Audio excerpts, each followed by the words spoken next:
Stone carving is one of the oldest techniques of lettering that I can experience. On stone, this V-shaped groove can only be created by reversing the way the chisel is held. In this way, no matter which direction the light falls from, one side of the groove will always cast a shadow, allowing the text to appear. In certain special carving situations, I need to rotate the chisel inwards, aligning one of the flathead points vertically with the stone surface. By chiseling downwards from 4 directions, this eventually converges at the bottom to form an inverted pyramid. This technique is known as the pyramidal cut. I first encountered this technique while carving the capital R for the pixel font, lower-s.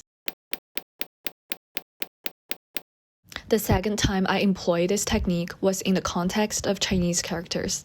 When carving the 宋体 ch into stone, that paused stroke on the top right actually required me to use the same technique, the pyramidal cut. Following this thread, I discovered further structural parallels. The serif of Latin letters and Chinese characters are so similar, as are the decorative hooks of Gothic script and na of Chinese characters. Yet, these similarities are by no means coincidental.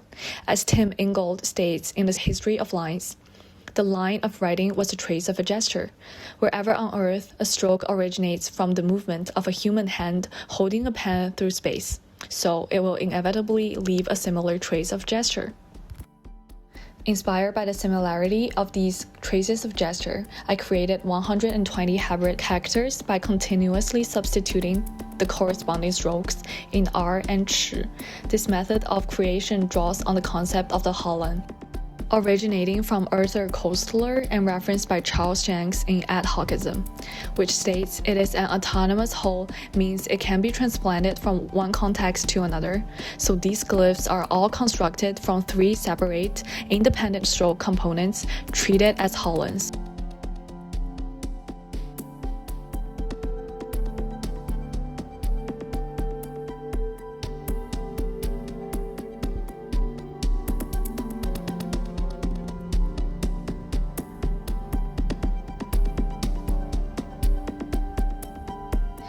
We all know that letters are composed of strokes. As Gerrit Noordzij states in the stroke theory of writing, writing consists of strokes. The smallest unit of writing is not the letter, but a trace of a single movement.